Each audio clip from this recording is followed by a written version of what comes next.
নমস্কার বন্ধুরা, প্রিয়াঙ্কার পাকশালায় সকলকে অনেক অনেক স্বাগত এবং ভালোবাসা। বন্ধুরা, আজকে আমি যে রেসিপিটা তোমাদের সঙ্গে শেয়ার করব, সেই রেসিপিটি হলো ধনিয়া চিকেন বা ধনেপাতা দিয়ে চিকেন কারি। যে পদ্ধতিতে আমি এই ধনিয়া চিকেনটা রান্না করব, সেই পদ্ধতিতে করলে কিন্তু স্বাদ হবে দ্বিগুণ।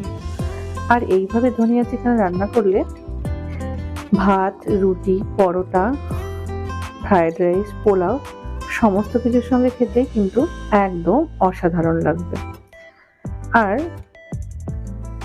রেসিপিটি শুরু করার আগে প্রত্যেক বন্ধুর কাছে আমার একটা অনুরোধ, যারা আমার ভিডিওটি দেখছো, যদি তাদের ভালো লেগে থাকে তাহলে একটা লাইক, শেয়ার এবং সাবস্ক্রাইব করে সকলের পাশে থেকো বন্ধুরা। তাহলে এবার চলো শুরু করা যাক আমার আজকের রেসিপিটি শুরু করার প্রথমে এখানে আমি 1 কেজি 300 গ্রাম চিকেন নিয়ে নিয়েছি এবং চিকেনটাকে খুব ভালো করে ধুয়ে জল ঝরিয়ে এখানে রেখে দিয়েছি। এরপরে আমি এখানে চিকেনটাকে ম্যারিনেট করে নেব।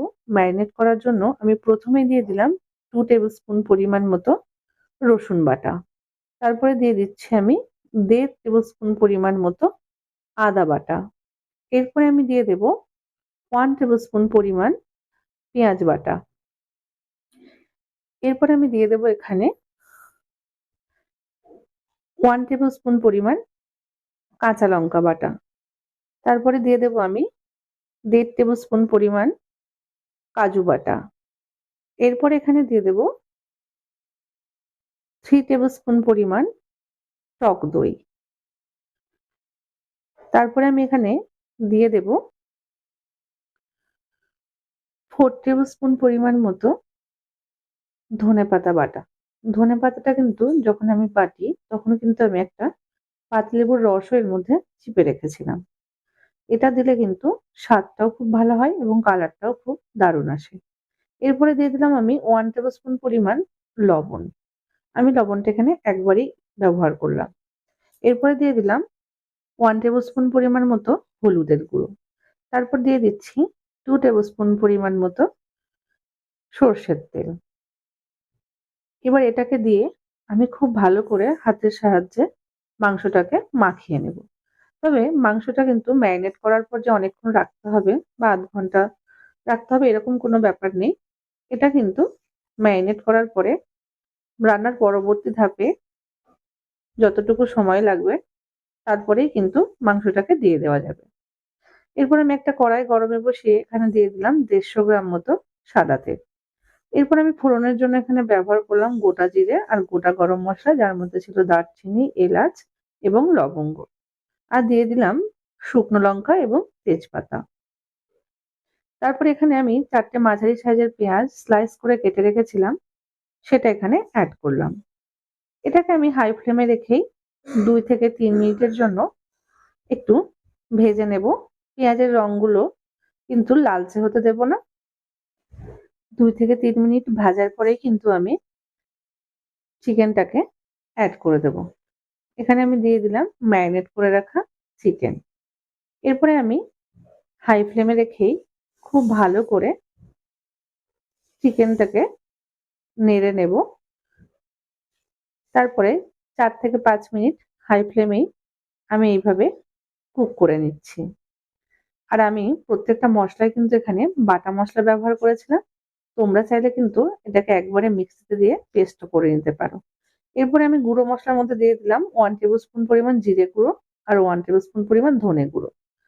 এরপরে আমি দিয়ে দিচ্ছি হাফ টেবিল স্পুন পরিমাণ মতো কাশ্মীরি রেড চিলি পাউডার। এটা জাস্ট একটা ভালো কালার আসার জন্যই আমি ব্যবহার করলাম। এরপরে চিকেনটাকে কিন্তু আমি খুব ভালো করে মশলাগুলোর সঙ্গে মিশিয়ে নেব।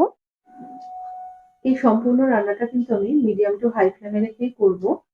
আর এই রান্নাটা করতে খুব বেশি সময় কিন্তু লাগে না। আর ম্যারিনেট করেও কিন্তু বেশিক্ষণ রাখার প্রয়োজন হয় না। এরপর এটাকে আমি লিড দিয়ে ঢাকা দিয়ে দিলাম। তারপর 10 থেকে 12 মিনিট মতো মিডিয়াম ফ্লেমে রেখে কুক করে নিলাম।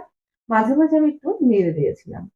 এরপরে আমি এখানে যে ধনেপাতার পেস্টটা পাতিলেবু দিয়ে করে রেখেছিলাম সেটাকে এখানে অ্যাড করলাম। সঙ্গে দিয়ে দিলাম 3টে চেরা কাঁচা লঙ্কা। এটা জাস্ট ফ্লেভারের জন্য ব্যবহার করলাম। এরপরে এটাকে খুব ভালো মতো চিকেনের সঙ্গে আমি মিশিয়ে দেব। তারপরে আমি মিডিয়াম ফ্লেমে রেখে আরো 2 মিনিট ফুটিয়ে নিলেই কিন্তু তৈরি হয়ে যাবে আমার আজকে এই সুন্দর রেসিপি। আর এই সুন্দর রেসিপিটি তৈরি করতে কিন্তু খুবই কম সময় লাগে, আর এটা কিন্তু একবার খেলে বারবার খেতে মন চাইবে। তবে আর একটা কথা বলে রাখি বন্ধুরা, গ্রেভিটা কিন্তু এই পর্যায়ে আসলেই গ্যাসটাকে অফ করে দিতে হবে, কারণ গ্রেভিটা কিন্তু যখন ঠান্ডা হয়ে আসবে তখন কিন্তু অনেকটাই জমে যাবে এবং আঠালো হয়ে আসবে।